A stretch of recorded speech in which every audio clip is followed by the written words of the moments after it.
Hello children, good day to you all. See here, we are discussing about Krishna Devaraya, the ruler. Yes. So in the last class we have stopped here, right? So okay, all of you have to open the page number 121. As we discussed in the first also, the most important king among this all, we have discussed the Sri Krishna Devaraya. So that's why we are going to know about the how the Sri Krishna Devaraya was special. Okay, see here, the Sri Krishna Devaraya ruled from which year? 1509 CE to 1529 CE. That means 20 years he was ruled, right? Yeah, he was a great general who led the Vijayanagara armies successfully against the Bahmani sultans and also against the Gajapatis of Odisha. Okay, he ran his armies successfully. Okay, he also subdued several chiefs who had revolted in Karnataka, Andhra and Tamil regions. So from these all regions who were attacking on that, he just substituted several chiefs, that means many chiefs. Okay, these gave him control over the entire region on the south of river Krishna. Okay, while he got a winning of wars, okay, he got control of all these regions. Which regions? South side of the Krishna river, and especially the control over the ports of the eastern states. Okay, already I have discussed about you the west side ports, east side ports. On that day I have written on the board, I have told you, right? Yeah. So he got totally which side? Eastern coast, that means Bay of Bengal. Okay, yeah, Bay of Bengal side. East coast means that only, no? During this period, the Portuguese had established their power over some ports of the western coasts like Goa. Krishna Devaraya established friendly relations with them in order to get exclusive supply of horses and firearms from them. He also employed Portuguese troops in these wars. See, as I told you, east coast and west coast, once again I'll repeat you. As we have India, just imaginary map I'm giving you here. See, as we know that Bay of Bengal, Arabian Sea and Indian Ocean, right? So this is the east coast, okay? Yeah, so west coast and south coast, right? So actually he got all of control over the east side, no? So at that time he found that some of the Portuguese established their power over some ports of west coasts like Goa. Okay, so like this. So at that time he maintained, who? Sri Krishna Devaraya have maintained friendly relationship with this, okay, with the Portuguese people, and he need what then?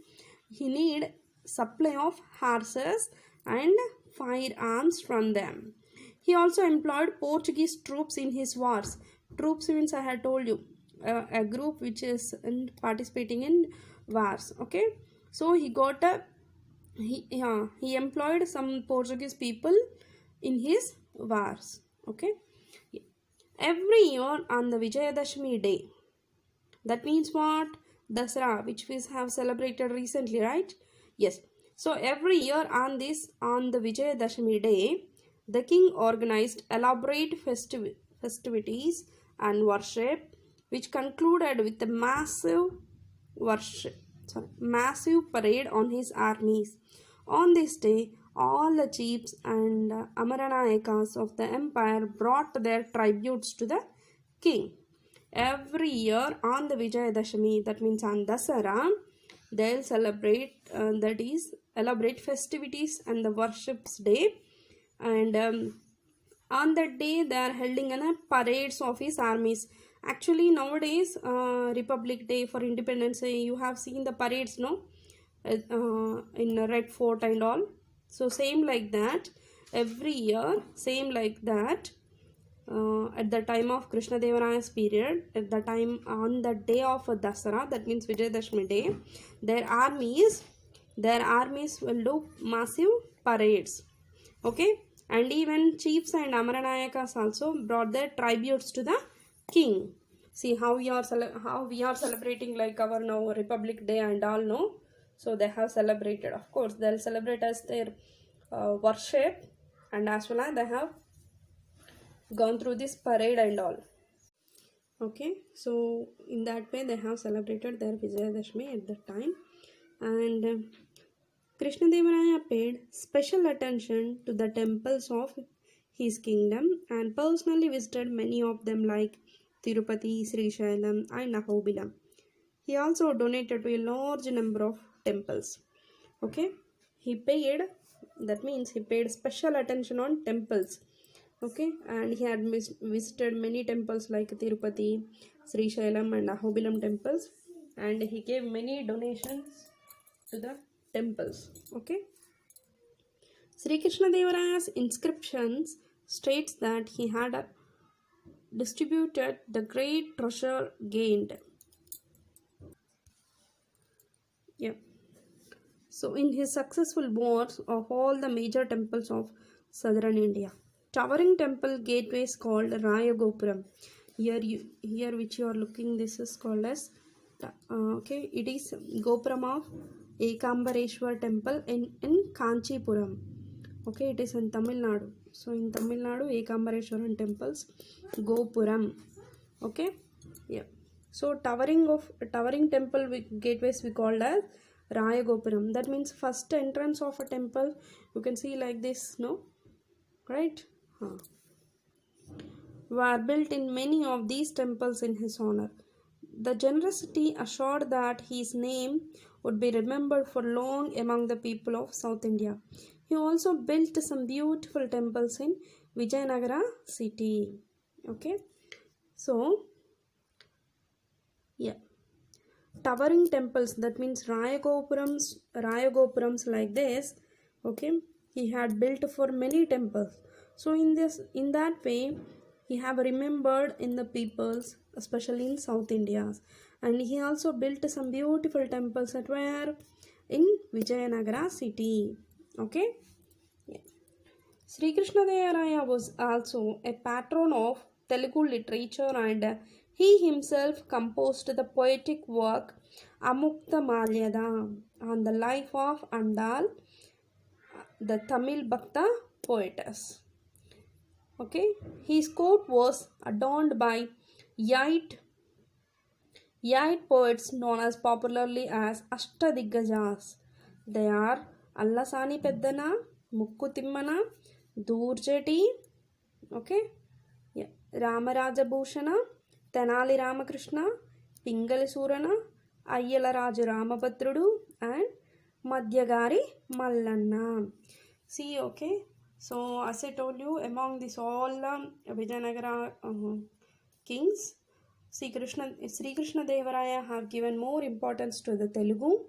Okay, he loved to the speaking of Telugu, so he encouraged the literature also. Okay, and he in the Telugu only he composed one of the poetic work that is called as Amukta Malyada. Okay, the book name is Amukta Malyada. So in that book, what he have written then? He have written the life of Andal. Okay, then who is Andal? She is a Tamila Bhakta poetess. Okay, so about her, Sri Krishna Devaraya have written a book that is called as Amukta Malyada, and he encouraged many poets, and he adorned in his court 8 poets. Okay, means 8 poets. So the group of the 8 poets we called as Ashtadigajas. Okay, Ashta means nothing but it's in a Sanskrit word. Okay, 8. Right. So who are that as 8 members? Allasani Peddana, Mukku Timmana, Durjati, Ramaraja Bhushana, Tenali Ramakrishna, Pingali Surana, Ayyala Raju Ramabhadrudu, and Madhyagari Mallanna. Okay, they are also experts in writing of poets. That's why they called as Diggajas means experts called as Diggajas.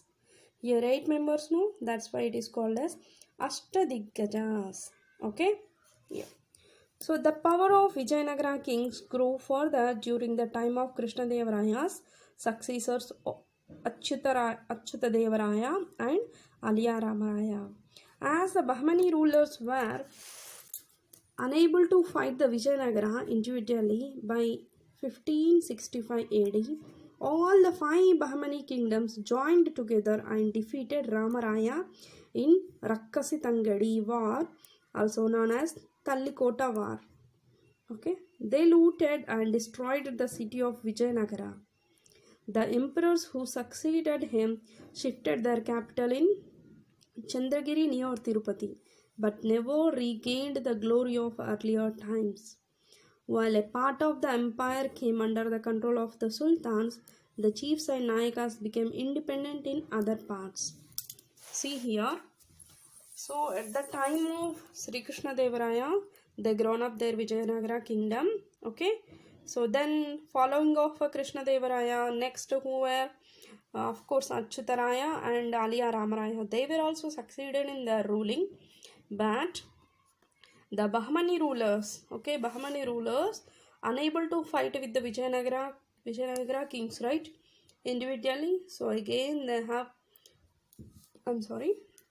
then in the 1565 AD, they all formed as together, okay, and they have defeated to Aliyaramaraya in Rakkasitangadi war. It's a place name, okay, it's a place name, and it is also known as Tallikota war also.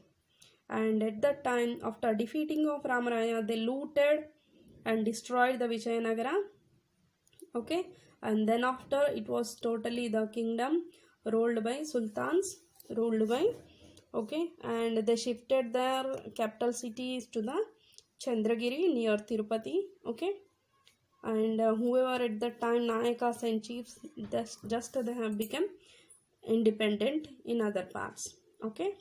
So next, Qutub Shahis of Golconda. Up to now we have read about Krishna Devarayas and all, right?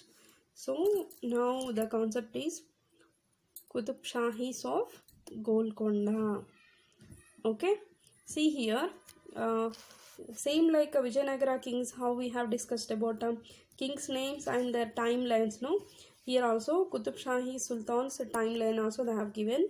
So first Kuli Qutub Shah, Jamshed Kuli, Ibrahim Qutub Shah, Muhammad Kuli Qutub Shah, Muhammad Qutub Shah, Abdullah Qutub Shah, Abdul Hasan Tan Shah. Okay, see, and see here. So these many have ruled that Qutub Shahis of Golconda. Okay, see. In the previous chapter, we read about the Kakatiya kingdom in Telangana region, and after the end of Kakatiya kingdom, some other subordinate Nayakas established independent kingdoms. Of these, Valma kingdom of Rachakonda and Devarakonda were strong and challenged authority of the Vijayanagara emperors and Bahmani kings. Around the year 1512, Kuli Qutub Shah, who was a governor of Bahmanis in Telangana region, declared independence and established the Qutub Shahi's dynasty of Golconda. See, as we have discussed, when they have defeated Ramaraya, sultans were ruled, no? So these only, okay?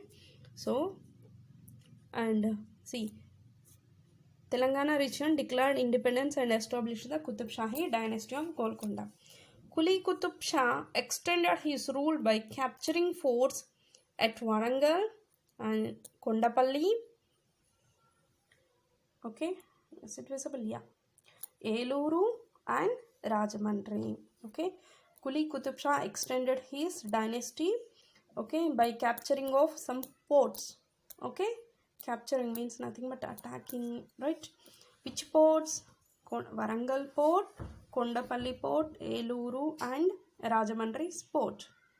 Okay, the main part of Golconda state was Telangana. His successors ruled up to 1687. See, this Qutub Shahi successors up Here they ruled to which year? From 16 to 87.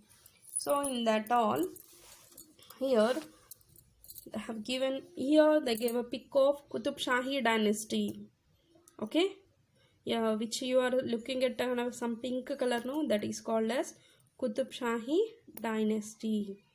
Okay, see, as I told you, no, so Vijayanagara, it is occupied by the sultans, no, that, see, this is a Vijayanagara here, right? See, yeah, see, just now I told you about the east coast, west coast, south coast. Yeah, okay. Sultan Ibrahim Qutub Shah from 1550 to 80 patronized Telugu literature, supported Brahmins and temples, and engaged in large-scale irrigation works like Kakatiya kings. The famous Telugu poets of Ibrahim Qutub Shah's period were Singanacharyudu, Addanki Gangadharudu, Kandukuri Rudrakavi, and Ponnaganti Telangana Arya were patronized by Ibrahim Qutub Shah. See, why we are discussing among these all only Ibrahim Qutub Shah, something were special, right? So that was the special is what, he supported to the Telugu literature and he encouraged the Telugu literature, okay? And he just built many of temples. He encouraged temples and Brahmins, and he encouraged the irrigation works, okay, which water supplying to the agricultural field, no? Yeah, so he has engaged many of the works in the irrigation works, like how the Kakatiyas are encouraged, same like that, okay. And famous Telugu poets also he encouraged. Who are those? See, Singanacharyudu, Addanki Gangadharudu, Kandukuru Rudrakavi, and Ponnaganti Telangana Arya. Okay, these all patronized by Sultan Ibrahim Qutub Shah. Okay, yeah. Ibrahim Qutub Shah was praised the poets as Malkibarama. Okay, yeah. So Ibrahim Qutub Shah was praised by the poets. See, these all the poets called to the Ibrahim Qutub Shah. How Malkibarama. Okay. He also took into the service many Nayaka chieftains. Yeah. See, he also took into his service many Nayaka chieftains who proudly claimed descent from warrior supporters of Kakatiyas, especially those. See, supporter of the Kakatiya, especially those serving Prataparudra. Ibrahim allowed them considerable autonomy in the agrarian sphere while also entrusting them with the command of great force. Okay, so right, all of you have to read the lesson.